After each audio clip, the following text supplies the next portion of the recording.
For things to change, you've got to change. For things to get better, it's not what happens that determines your future. It's what you do about what happens. Direction determines destination.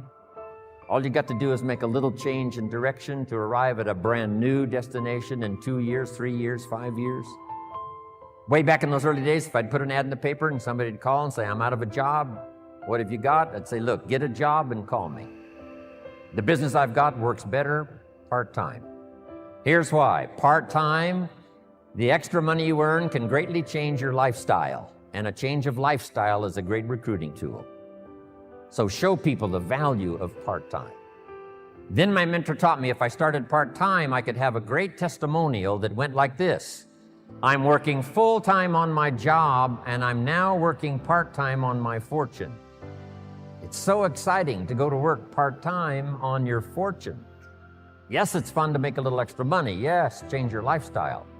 But I developed a whole new philosophy. That's why within less than 6 months, I was making more money part-time than I was making on my full-time job. Here was my next goal, to make twice as much money part-time as I was making on my full-time job. I reached that in less than 1 year. Now I've got an incredible story. I found this unique opportunity. I'm part-time, but I'm making twice as much money part-time as I'm making on my full-time job. I'm then still reluctant to go full-time because I didn't want to give up this incredible story. You can have more than you've got because you can become more than you are. If you just remain how you are, you'll always have what you've got.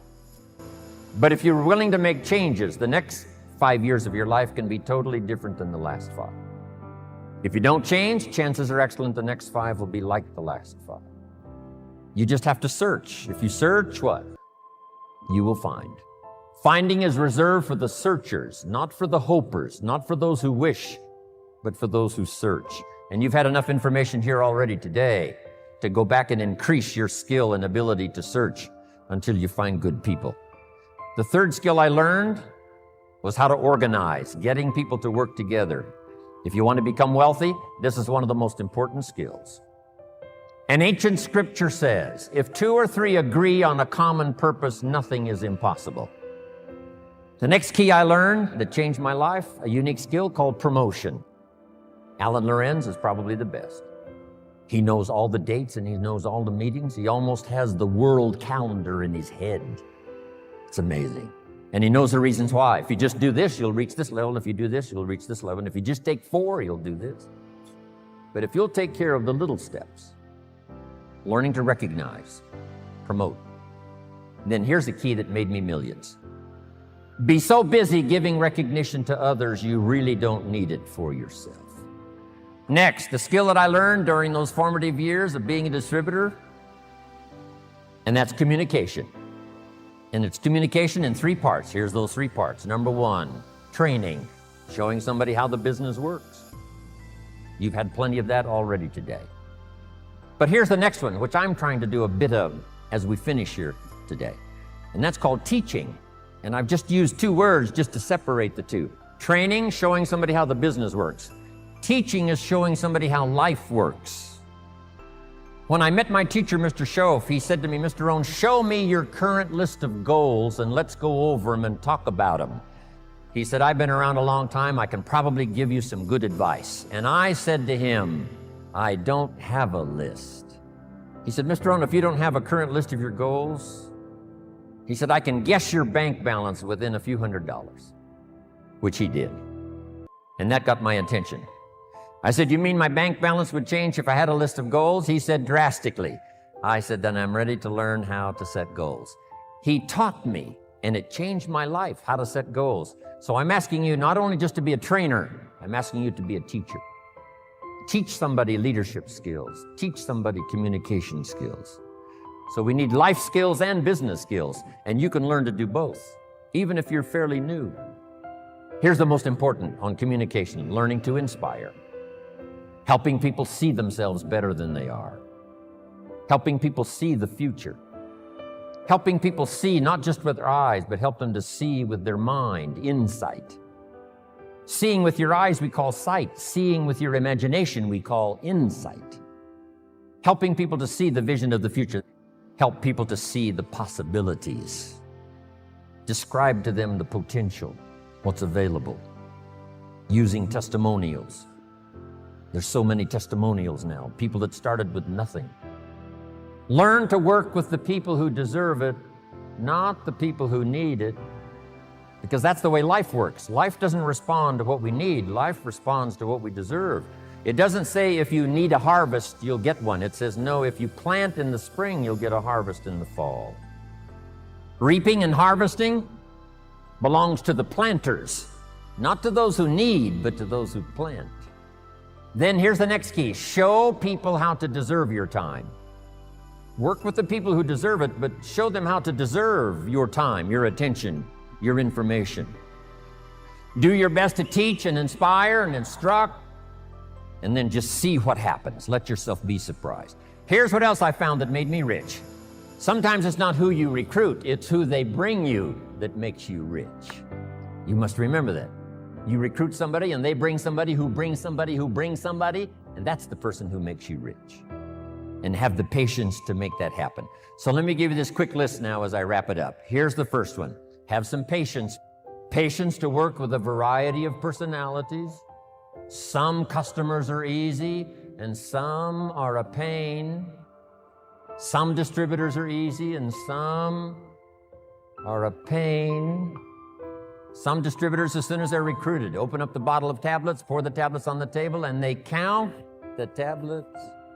If it's one tablet short, they call you on the phone. If it's one tablet too many, they never call. Have the patience, do the best you can. I know sometimes patience finally runs out, but until then, do the best you can. Next, you got to have faith to believe, faith in yourself, faith in the process, faith in the plan, faith in the products. With what we've heard now about products these last few days, and especially today, you can have faith that Herbalife's going to continue to have the best products available that science can possibly produce. Here's what's next. Learn to make wise decisions. Wise decisions about yourself, your organization, your family, your future. Develop all the skills necessary to make your fortune.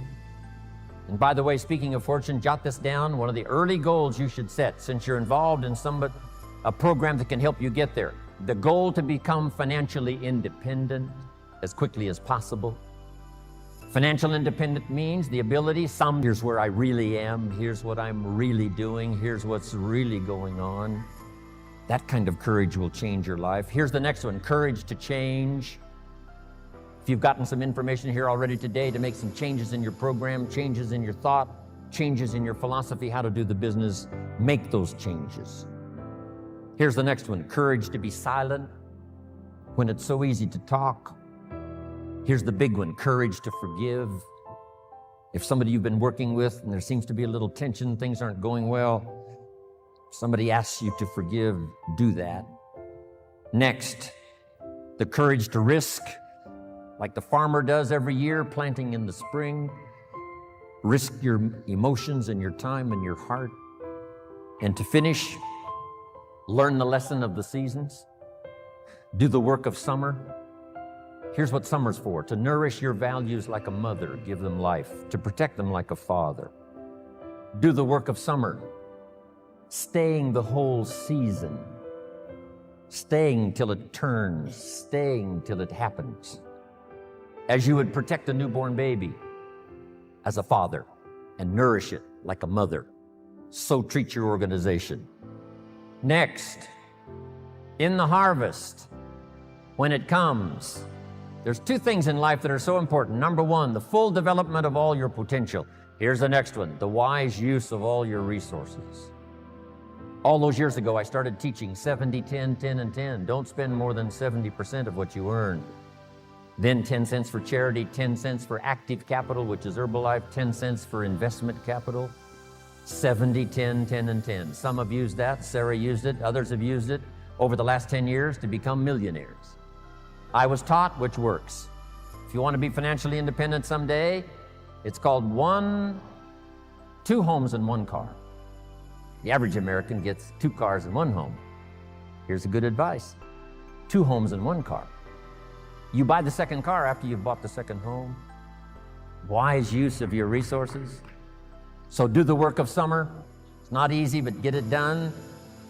Do wise things with your harvest. And here's the last season to finish. When the winter comes, hopefully you'll be prepared from what you've done before the winter arrives. But the winter of surprise, the winter of death, the winter of illness, the winter of difficulties, make this note, just hang on. You know, the winter cannot last forever. There's never been a double winter. Some are difficult and some are easier. There's never been a double night. The night only lasts for a few hours, and then the day finally dawns and the shadows flee away. Most people all their lives, with their fingers crossed, count on this, not much list. That's why 10 years from now, they'll be driving what they don't want to drive, living where they don't want to live, wearing what they don't want to wear, doing what they don't want to do, having what they don't want to have, maybe become what they didn't want to become. And it all starts by counting on something that's not going to count much. You say, well, then how can my life dramatically change? You got to count on yourself. And here's one of the things you got to count on: your ability to design the future. It's called the promise. And the promise of the future, if you'll design it well, can have an awesome effect on your life. But if you face the future with apprehension, you'll take hesitant steps all day, uncertain steps all day. And if you take uncertain steps all day for 6 years, you can imagine how empty your life can be. Now here's what's connected to the promise: the price. The price to pay. But I'm telling you, the price is easy if the promise is clear. One of the better notes to make for today. The price is easy if the promise is clear and powerful. But the price seems almost too much to pay, too much to get over, too much to accomplish if the promise isn't clear, if the promise isn't powerful. I'm telling you, kids will pay the disciplines if they can see the promise. One of our biggest challenges as parents in the 90s is to help our kids see the promise of the future. That's why I'm teaching financial independence, how to become wealthy and powerful and sophisticated and healthy and unique. All of the stuff kids would hope to go for. It's all possible. This is America. That's the promise of the future. The price, a few simple disciplines practiced every day. And I'm telling you, the kids will pay the price of the simple disciplines if they can see the promise of the future. But if they can't see, they don't want to pay. We will pay the most extraordinary disciplines if we can see the promise of the future, called setting goals. So I'm asking you to get a handle on the future. I'm asking you not to leave it to anyone else. Don't leave it to the company. Companies got their own goals. I'm asking you to set your own goals, your personal goals. Income goals and financial goals and health goals and spiritual goals. And where do you want to go and what do you want to do and what do you want to see and what do you want to be? That's it. Promise of the future. Design your own future.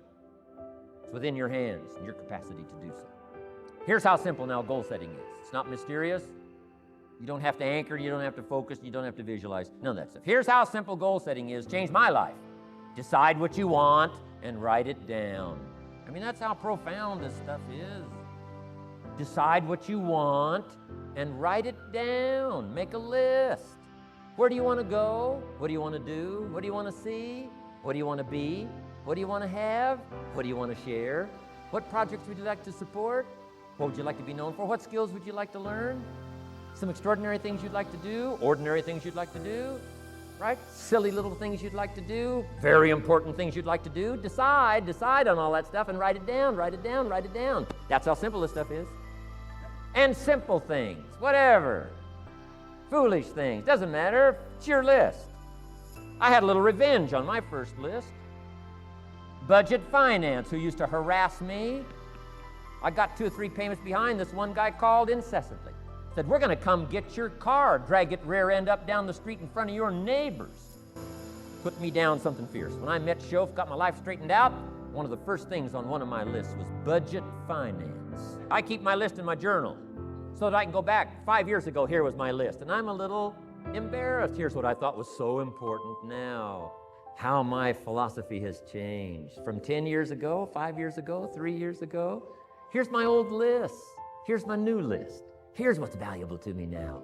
Here's what I want my life to be now. Here's where I want to go, what I want to do. Keep your lists of goals so that it shows your growth, shows your ability to change and grow. Your philosophy grows and expands what's valuable. Setting goals. Doesn't matter how small, foolish it is. Put it on your list. Now let me give you one more scenario on setting goals. When I started making my first list, Mr. Shope said, Mr. Rohn, looks like we're going to be together for a while. He said, I've got a suggestion for you. He said, I think one of the first goals you ought to set, you're a 25-year-old American male, sure you've made some mistakes, but now you're on the road to better things. You got a family, worth it. Reasons makes the difference. And he said, you've got every reason to do this. He said, why don't you, among all the goals you're going to set, he said, why don't you set a goal to become a millionaire? A millionaire. This is America. All the possibilities are available. Why don't you set a goal to become a millionaire? He said, it's got a nice ring to it. Millionaire. Enough zeros to impress your accountant.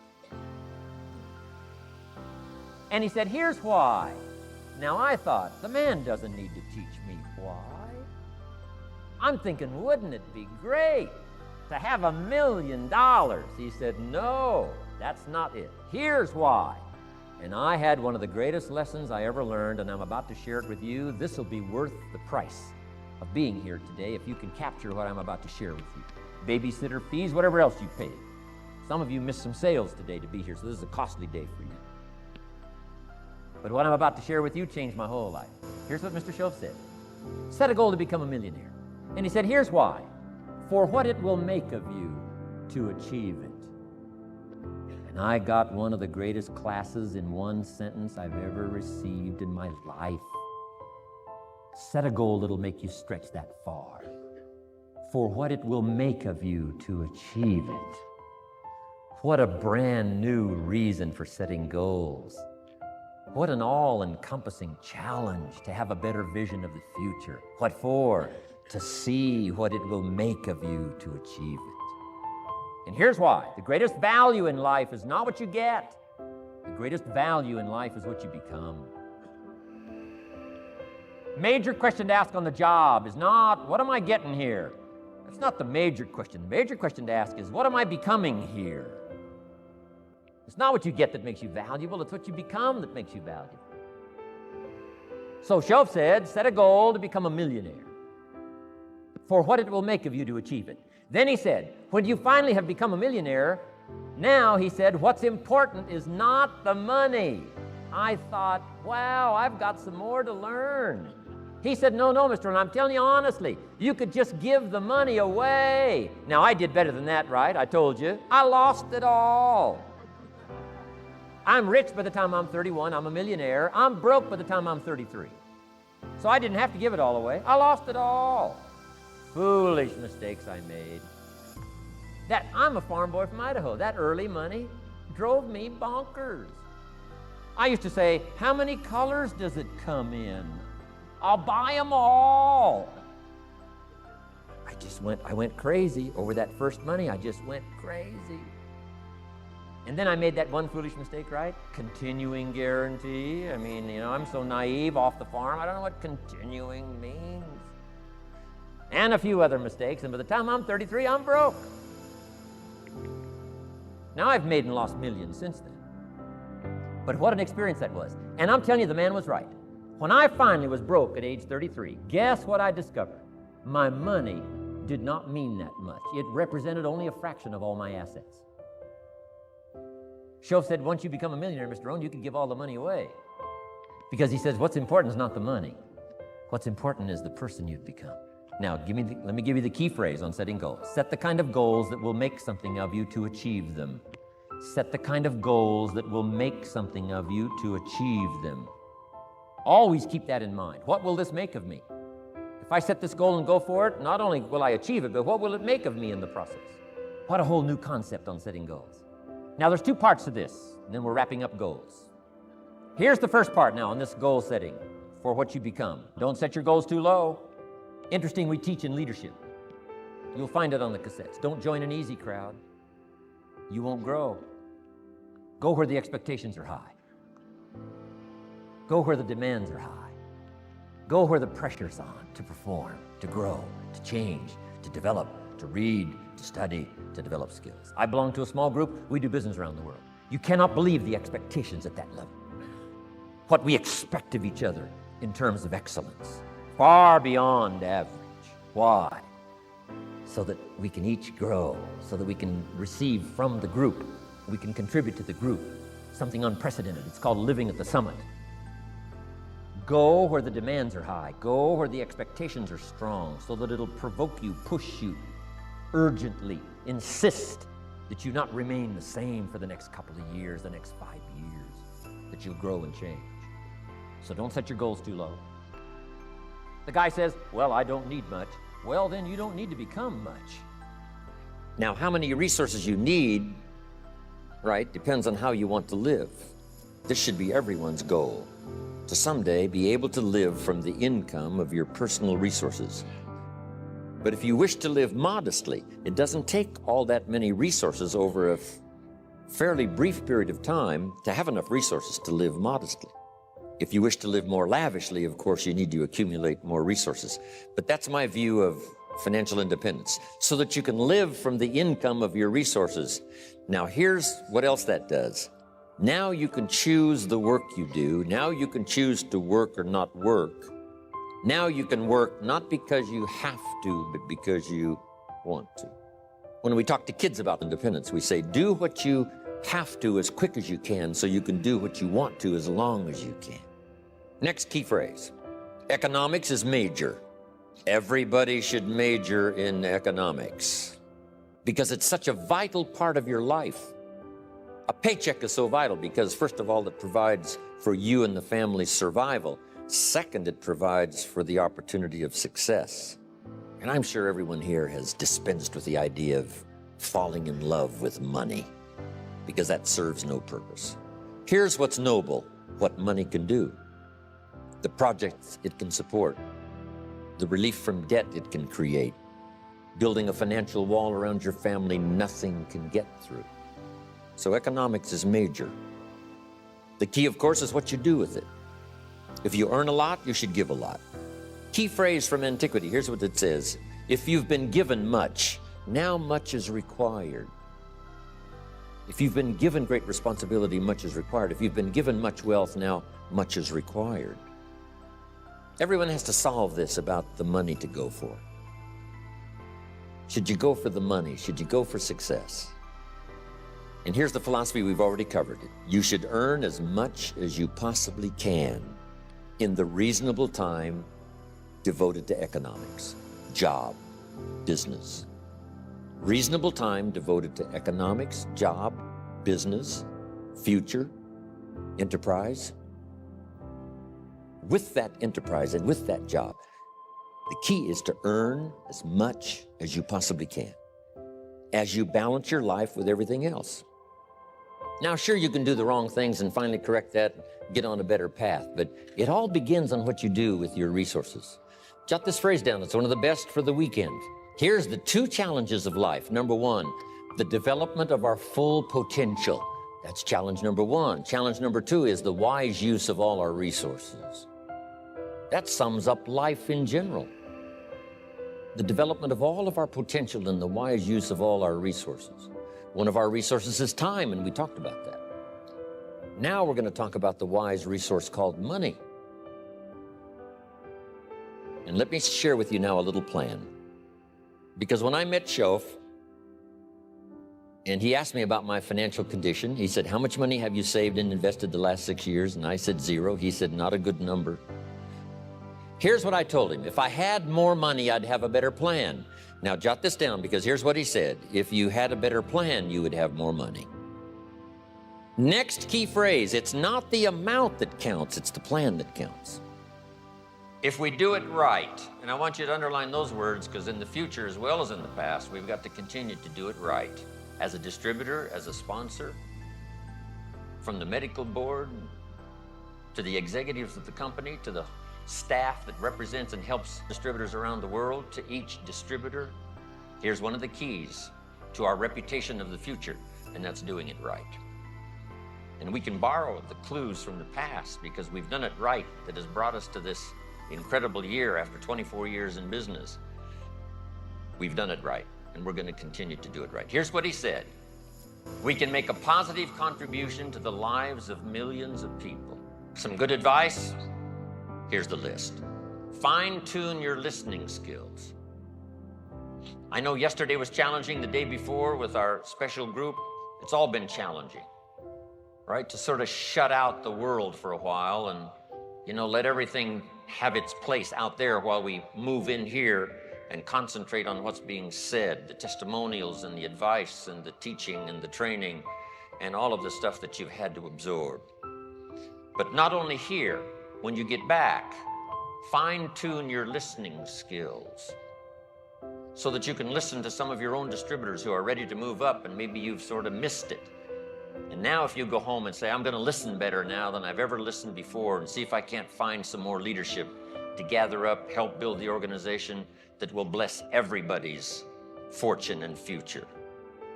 Listen to the testimonials. Listen intently to every class that's being conducted, even if you've heard it 100 times. Listen intently one more time. You'll pick up something you've never picked up before. Here's the next one. Listen to your heart. Listen to yourself. Especially you that have been with it 5 years, 10 years, some of you 20, 24 years. Listen to your heart again about what you want to do further. You've come a long journey, but maybe there's some goals, there's some things that you'd like to do and like to accomplish that your heart now can tell you if you'll just take the time to do the listening. And that's my next point. Set some challenging goals.